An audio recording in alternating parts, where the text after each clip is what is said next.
everyone and welcome. Thank you for joining the channel, but in this video I'm going to be taking a look at the best DPS options that I've tested throughout Season 11 from the various weapon types and combinations, putting them all together in a graph and ranked in a table. I am limited on space with the graph, but not so much the table, so the latter will have more examples. Now, there'll be no new numbers in this video as such, but of course there will be new weapons together on the graph that have never been compared before. No weapons that will be getting sunset are included, so short of any major sandbox changes, these should be viable and correct DPS numbers when beyond light releases. And speaking of sandbox changes, Fallen Guillotine's numbers are with a simulated 24% reduction to heavy attack damage as per a recent twab from Bungie, stating the nerf that will be implemented at the release of Beyond Light. The structure of the video will quickly run over the numbers for each weapon or combo, detailing any mods or specific armour used. Links for every video that I've taken the numbers from will be included in the description, in case you want to see the testing and methods in a little more detail. There are 10 weapons I've chosen for the graph, and a quick disclaimer, I'm not saying that everything here is the absolute best DPS in the game, but just that it's the best DPS I've tested of that weapon type. So for example, rocket launchers paired with Witherhoard don't even break the 30,000 DPS barrier, but I've still included the best of the rocket launchers I've tested in this video. The order of weapons demonstrated will start with the lowest DPS and move up to the highest. So, starting with number 10, Xenophage on a Warlock or Hunter. To achieve the numbers here as a Warlock, you need to have the exotic boots transversive steps, and for the Hunter, you need the exotic chest armour, the 6 Coyote. No mods have been used to increase ammo reserves, so these are base numbers. As I'm sure you can predict, you fire from Xenophage as normal, then when the magazine is empty for a Warlock, you run around in a little circle until the magazine reloads. Although reactions need to be quick and you need to make sure you're facing the target when the reload happens, so you can start shooting again as soon as possible. For the Hunter, it's as simple as dodging when the magazine is empty. If you execute the Warlock method perfectly, reload takes the same time as dodging as a Hunter, at around 1.5 seconds, although that is harder than it sounds to carry out. Xenophage does 15,322 damage per round against Greg and holds 28, meaning total damage is 429,016, and it takes 17.1 seconds to empty all of those rounds with this method. Therefore DPS is 25,089. At number 9 we have Shining Sphere paired with Witherhoard. The perks required for this are Alloy Casting, Speeding Up Reload, Auto Load and Holster, and Demolitionist. The mods used are a major spec mod and a large weapon loader. The method is shown on screen, starting with 2 rounds from Witherhoard, 1 at the target followed by 1 at the floor, then a round from Shining Sphere, throw a grenade to reload, then fire 2 more from the rocket launcher with only 1 reload. After that, and without reloading, fire 2 more rounds from Witherhoard, then when you switch back to Shining Sphere, there'll be a round in the chamber ready due to auto load and holster, and 2 left in the reserves, so fire all of these. Each round does 43,016 damage, of which there are 6, plus that to the tick damage from Witherhoard, and total damage is 461,333, based on a Warlock's fusion grenade that is. It takes around 16.36 seconds to do this, meaning DPS is 28,199, and yes, a rocket launcher, admittedly paired with Witherhoard, has just beat Xenophage. In 8th place we have Xenophage again, only this time on a Titan. The requirements for this are no doubt quite obvious. You need Axiom Warricks. Simple, straightforward method, just shoot until you run out of ammo. No reloading required with base reserve numbers.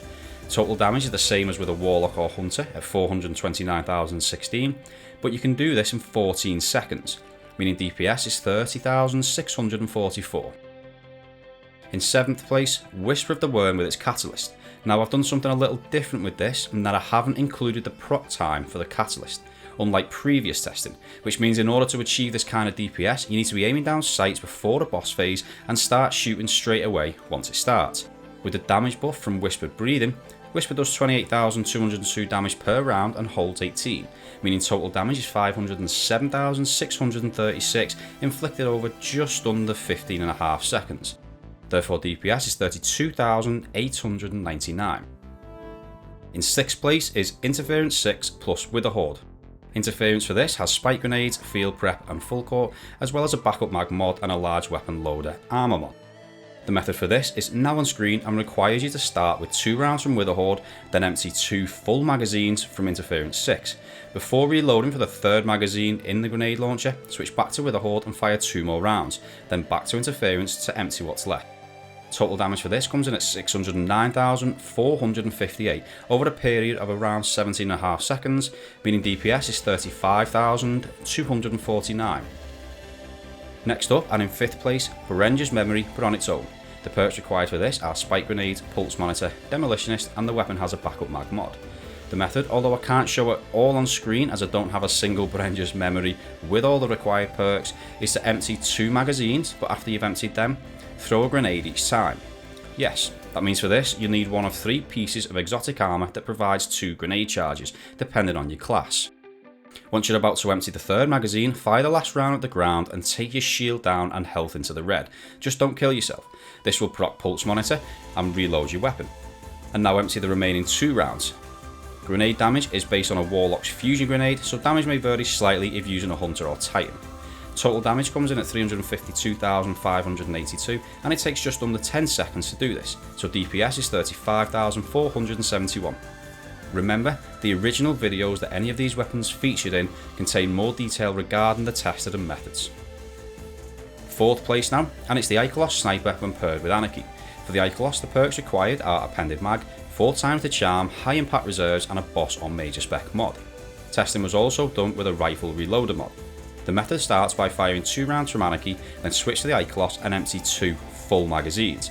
With Appended Mag and 4 times the charm, you can fire 11 rounds per magazine, with the damage for each round due to high impact reserves now shown on screen. After emptying the 2nd magazine, don't reload but instead switch back to Anarchy and fire 2 rounds, and then back to the Ikelos and reload then. Doing it this way means you benefit from Anarchy tick damage during the reload. And finally, once you've done that, empty the last magazine from the Ikelos. Total damage for this comes in at 585,688, and it takes 15.85 seconds to do. Therefore DPS is 36,952. On to the top 3 now, and in 3rd place, it's Izanagi's Burden paired with Interference 6. The perks tested on Interference are Spike Grenades and, of course, Auto Load and Holster with a backup mag mod as well. The method follows the exact same process as Izanagi's plus Wendigo and using Sprint Cancel to switch between the 2 weapons. Now, I don't actually have an Interference 6 with Auto Load and Holster, so on the screen is a demonstration with Wendigo, but they're both exactly the same. Total damage for this method comes in at 624,831, up to and including the 5th and final Honed Edge times 4 round from Izanagi's. Time to execute this is 15.71 seconds, therefore DPS is 39,773. In 2nd place, Falling Guillotine paired with Witherhoard. Yes, that's right, this combination isn't in 1st place. Now it did used to be on top, but these numbers simulate the 24% reduction to heavy attack damage, which has since knocked it off the top spot. So the perks needed in Falling Guillotine are Jagged Edge, Swordmaster's Guard, Relentless Strikes, yeah it's good for sustained damage, but not necessary for these DPS numbers, and of course Whirlwind Blade. A major spec mod was equipped and it was also masterworked. The method is to fire 1 round from Witherhoard directly at the target, then 5 light attacks to proc Whirlwind Blade, followed by a heavy. Then it's 7 light attacks until sword energy is fully recharged, followed by another heavy. Now fire another round directly from Witherhoard at the target, go back to the sword and repeat the following process of 2 sets of 7 light attacks, each followed by a heavy, and then a round from Witherhoard. I've measured this over 31.68 seconds with total damage coming in at 1,322,172 and therefore DPS 41,735.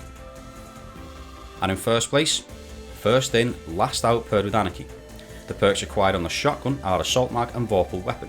A major spec mod was used and a large weapon loader, although I'm not sure the latter of those will actually make any difference. The method here is to start with 2 rounds fired from Anarchy, then switch to the shotgun and empty the magazine. Once it is empty though, start rapidly hitting those fire and reload buttons, and you can maintain almost full fire rate by reloading after every round. Once 12 have been fired in total, switch back to Anarchy, fire twice from that, and then back to first in last out to fire the last 4 rounds. Total damage for this method is 663,429 over a period of 14.85 seconds, meaning DPS is 44,675. So, coming onto the screen now are those 10 weapons ranked in a table, plus a few others that I've tested throughout the season as well, with no weapon due to be sunset at the end of Season 11. Like I said at the start of the video, it's not the absolute best 10 that I've tested, but the best for each weapon type, whether it's on its own or not. If you want to take a little more time to look at the table, pause the video now, as I'm about to move onto the graph looking at the 10 weapons and combinations that I've covered in more detail in this video. So, starting with number 10, Xenophage on a Hunter or Warlock. Don't be fooled by the fact this has the lowest DPS in the test. Due to how easy and reliable it is to achieve, you may find in a lot of situations you do more with this than some of the best tested, simply because you just can't go wrong. Next up, and in 9th place, was Shining Sphere. Total damage for rocket launchers will only go up once Beyond Light is released due to a reserve increase, but what effect this has on DPS I'll be testing again once the DLC has dropped, including any new rocket launchers. Next is Xenophage again, but on a Titan with Axiom War Rigs, taking the 8th position slot. Damage is the same as the weapon on a Hunter or Warlock, but with no need to reload, DPS is obviously much better because you can do that damage in a shorter amount of time. 7th place now, and Whisper the Worm with the Catalyst, but aiming down sights before a damage phase and having Whispered Breathing procced and ready. This is very close to Xenophage on a Titan, and if I was to include the proc time, would then have lower DPS, but of course total damage would still be higher. In 6th place was Interference 6 plus Witherhoard. Now, the more I look at this on the graph, the more I feel we could sacrifice a little total damage and increase DPS by only firing one round from Witherhoard, although I would like to test that first before confirming anything. Maybe when Beyond Light's released, and we should hopefully have some new grenade launchers, I'll do a bit of testing then. Despite the long time spent firing from Witherhoard, this is still more than enough to comfortably pull away from any other weapons or combinations on the graph so far, doing more total damage and DPS. Although Whisper does hang on and just about pull ahead for a couple of short instances. 5th place was Berenger's Memory. This has very good DPS for a weapon on its own, but the main reason for that is because you never need to reload due to proccing Demolitionist twice and then Pulse Monitor, so it empties all of its rounds very quickly, whereas total damage is the lowest of the top 10 weapons. Still, during its relatively short time firing, it's pretty much ahead of everything else so far, playing leapfrog with Interference 6 and Witherhoard. There's an interesting point I'm going to bring up at the end regarding DPS in these graphs based around Berenger's Memory.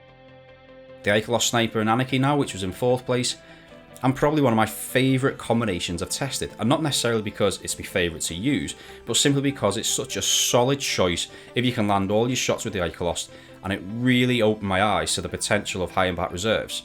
So far, it's the clear winner on the graph, just dipping behind Interference 6 for a brief moment around 11 seconds, but then cleanly pulling ahead. Izanagi's Burden paired with Interference 6 up next, which came in 3rd place. Now, despite having better total DPS than anything else in the graph so far, that doesn't make it an outright winner. It dips below the Ikelos and Anarchy on a few occasions, but it's around the 9 to 12 second mark where it falls behind both the Ikelos combo and the Interference 6 plus Witherhoard combo by a significant margin. Still, if you execute this method perfectly and manage to fire all 5 home edge times 4 rounds, you'll have done the most damage and have the best DPS so far. Falling Guillotine with Witherhoard next, which came in 2nd place. Remember, this has a simulated 24% reduction to heavy attack damage, which now means it no longer sits comfortably above everything else in a league of its own. But it's still really good. It starts off slow, just sitting amongst everything else up until around 4 seconds, but it then starts pulling ahead while most other weapons or combos need to reload. Occasionally, it'll momentarily dip below other weapons such as Izanagi's and Interference or Interference with Witherhoard, but it's only brief. Now, I've stopped the X-axis at 20 seconds and the Y-axis at 800,000 damage. As if I've shown the full line for the sword, everything else would be smaller and a little difficult to compare between all the different weapons. But rest assured, the sword does what it does best, and that is total damage, and that line just keeps on climbing up to the 30-second mark, and then it's on a whole other level to everything else. It will actually go for longer than 30 seconds, but that's just the time I tested it up to. And finally, 1st place, the Slug Shotgun, first in, last out, paired with Anarchy. This combo runs almost parallel to Falling Guillotine and Witherhoard, although it is slowly pulling ahead the whole way. At just over 9 seconds where you put the sword away to fire another round from Witherhoard, it opens the gap up and then stays ahead by a more significant margin. Now, this is possibly something I'm going to test again during Beyond Light, when we should have some new Slug Shotguns as well, as I want to confirm the fire rate when using the reload and fire 1-for-1 method.